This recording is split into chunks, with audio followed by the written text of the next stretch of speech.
Arsenal are halfway to knocking Real Madrid out of the Champions League after destroying them by 3-0 in the first leg of their quarter-final. And in this video, we're going to be discussing how they did it. We're going to be taking a look at the spectacular goals and breaking down the tactics involved that saw them dominate the Spanish giants.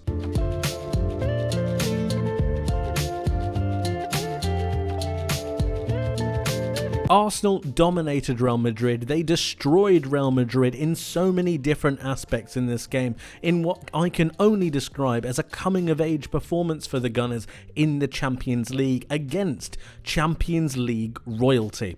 And of course it was highlighted by two spectacular goals from Declan Rice, which we will look at a little bit later. But it was the build-up play in open play, the way that they dominated proceedings, that I think really needs to be spoken about. More often than not, you'd see this back three rather than Arsenal's typical back four, inverting Miles Lewis-Skelly, who I believe was the linchpin for Arsenal to really propel themselves forwards in this game, and I'll explain why in just a second. Moving forwards, you had this front five of Martinelli, Declan Rice, Martin Odegaard, Bukayo Saka, and of course Mikel Merino, who also gets his goal. But it was the role that both wingers played along with the dominating aspect of Arsenal's midfield that allowed them to control proceedings against the Spanish giants.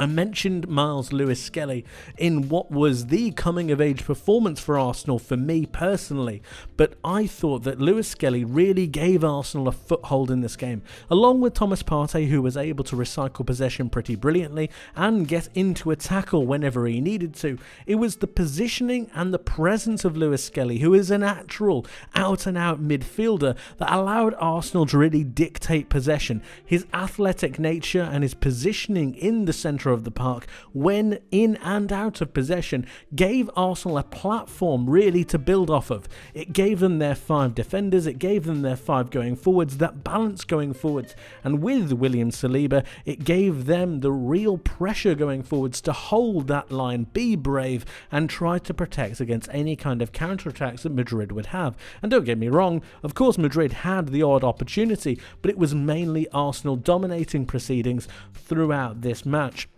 going down this left-hand side and down the right-hand side for the most part, but it was really isolating those 1v1 duels between David Alaba, Bukayo Saka and Martinelli onto Valverde, forcing Real Madrid's wingers in this 4-4-2 defensive shape in Jude Bellingham and Rodrigo to start to fall back.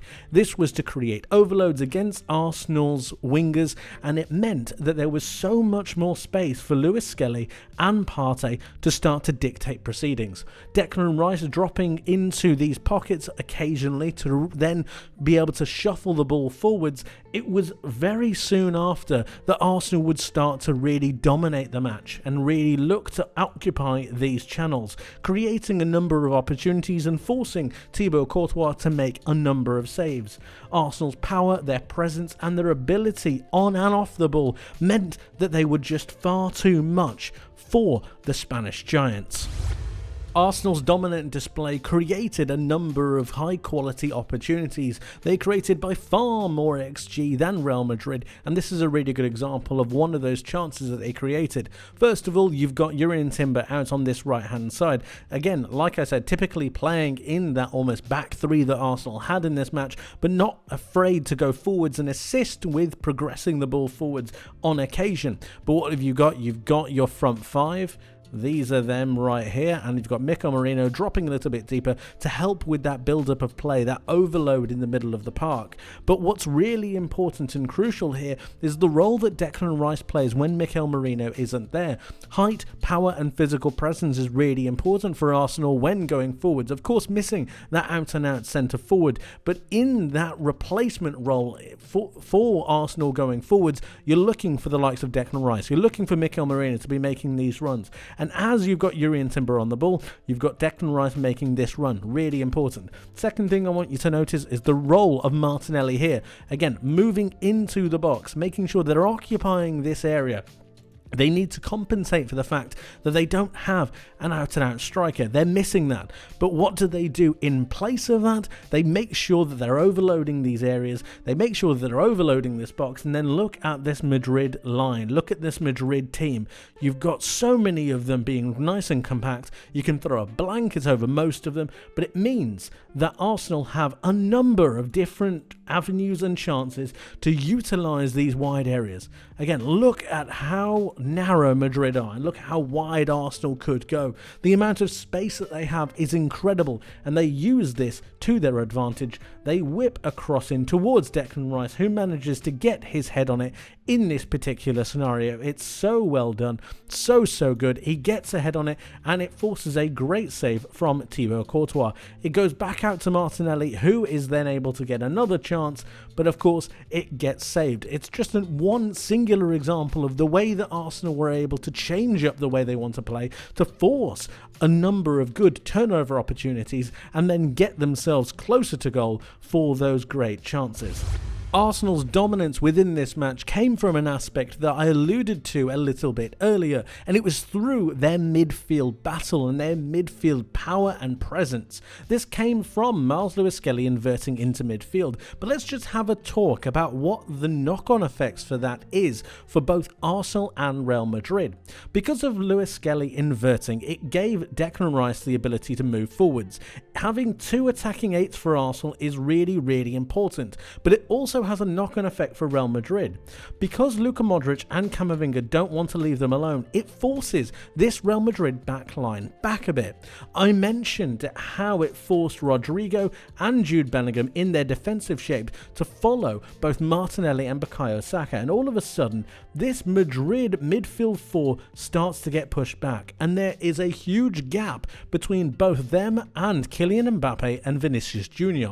This meant that Arsenal essentially had, at times, a 5-on-2 when it came to their build-up, because Camavinga and Luka Modric didn't have the time nor space nor ability to be able to get out to both Lewis-Skelly and Thomas Partey at the same time as covering Martin Odegaard and Declan Rice.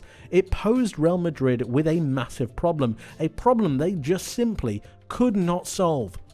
Martin Odegaard was a massive problem for Real Madrid, especially with linking up with Bukayo Saka down this right-hand side, but Declan Rice did exactly the same thing. Not wanting to leave them alone meant that Lewis-Skelly and Thomas Partey had a load of extra time, both on the ball but also off the ball, to be able to make sure they're able to drift forwards, and all of a sudden you're penning Madrid into those deep lying areas, and it forces their hand. It means that they not only need to try to commit forwards, but it gives then Arsenal the opportunity to recycle play backwards, and all of a sudden you've got a real tempo of play being made. You've got Arsenal recycling continuously. You've got Madrid clearing. They're not able to construct attacks on a regular basis, forcing Arsenal back. Of course, occasionally they were forced back, and we'll talk about that a little bit later, but for the most part, it was Arsenal's 4 versus 3 that they had against Real Madrid's midfield, and at the same time,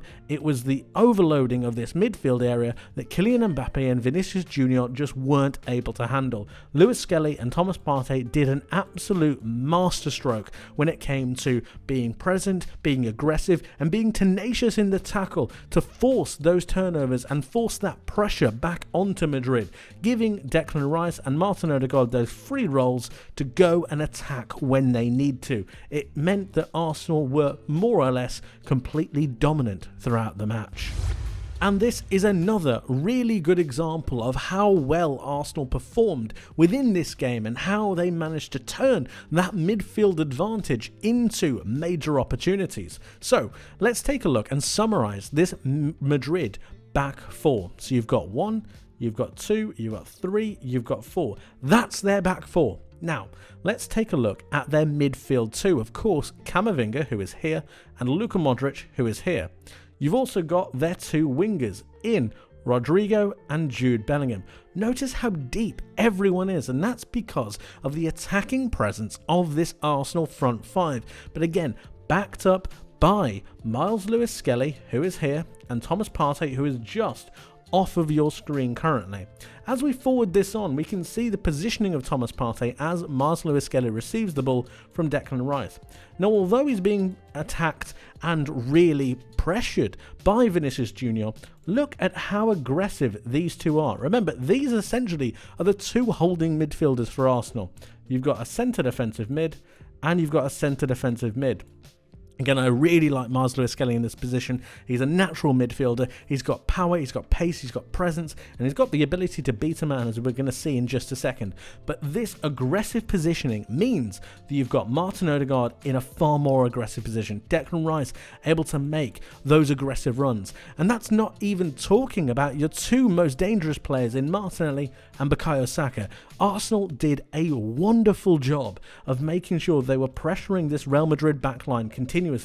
Marcelo Skelly rides the challenge of two Real Madrid attackers and then pressuring forwards, going through the legs of Valverde, opening up a huge channel of space for Arsenal to then go forwards. Martinelli takes a strike onto goal and it ricochets back, giving Madrid a huge amount of chaos, but Arsenal a number of opportunities to be able to convert a chance. Of course, they don't through Mikel Merino in this particular instance, nor through his second attempt, but again, it's another example of the pressure that Arsenal had to be able to go forwards, and another example of a great chance that they managed to create.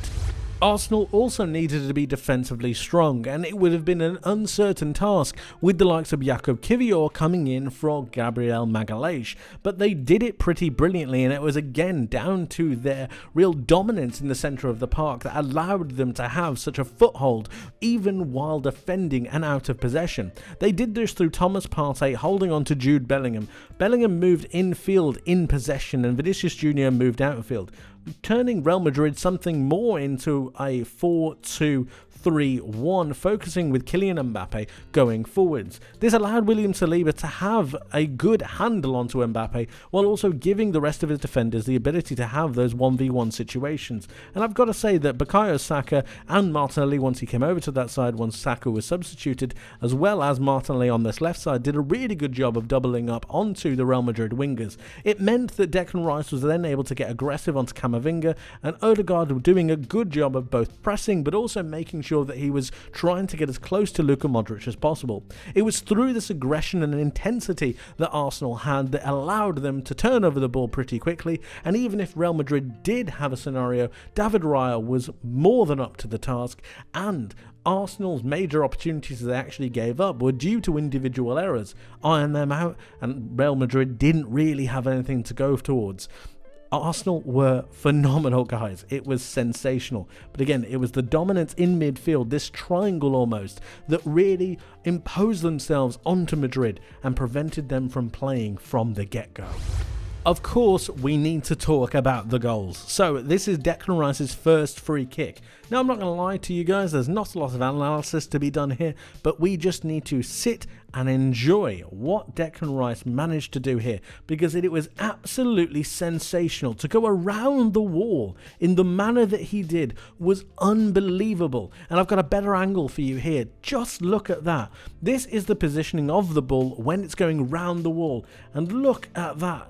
The trajectory is absolutely phenomenal. It is brilliant, it is sensational, and it's nearly unstoppable for Thibaut Courtois. Moving into the centre of the goal, he is nowhere near it. Look, it's about to go past him, and look how far his hand is away from the ball. He is nowhere near it. Again, probably one of the best shot stoppers in the world currently. It is sensational. What a hit from Declan Rice. And you're thinking, there's no way he can do it again, right? And yet Declan Rice produces one of the best goals that I have ever seen. This free kick is probably the best free kick that I have ever seen in this kind of scenario.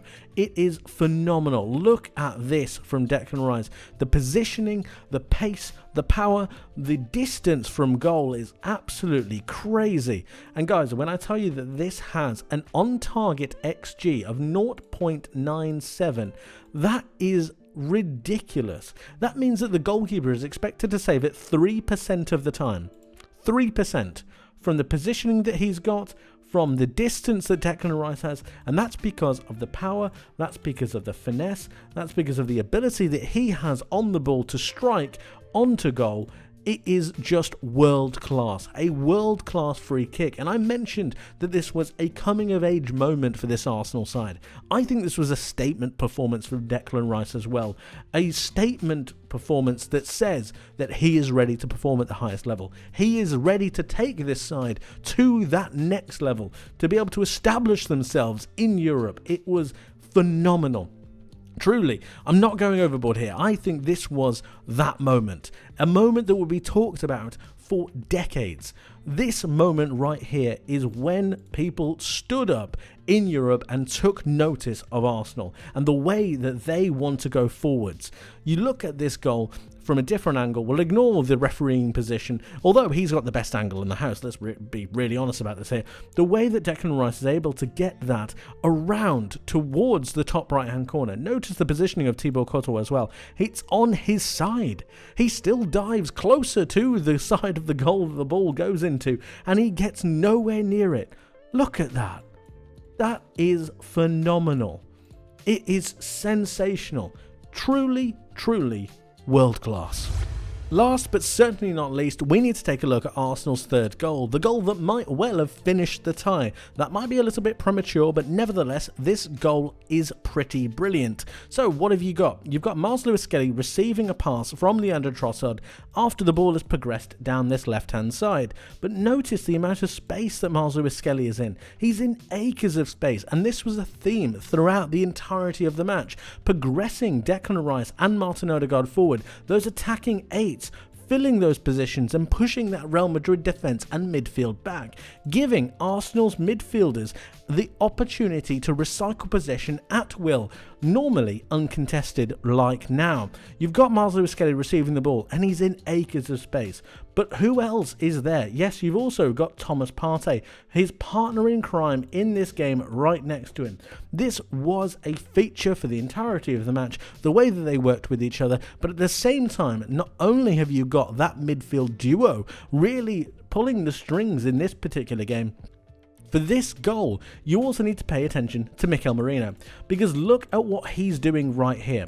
We're going to take it back just a second because I need you to see his movement. His movement is what makes this goal, really. So you've got Mikel Merino right here, as we've just rewound this back just a touch. He's going to make a movement out into this pocket of space. And this is absolutely crucial because it's this movement that takes him not only away from Rudiger, but gives himself an extra second, an extra 2 seconds to take his moment, to take his time to be able to spin and then take a shot. It's really well done. So as you've got Miles Lewis-Skelly on the ball currently, he's going to square it over to Mikel Merino, who's begging for the ball. He's ready. He's made his moment. He's made his opportunity. And once he gets that pass, he's going to take advantage of it. Again, look at the space between both Mikel Merino and Rudiger. Rudiger doesn't have enough time to get there. He's too slow. He's on his heels and he's not anticipating the movement from Merino. It's really good movement and it gives Merino, as I said earlier,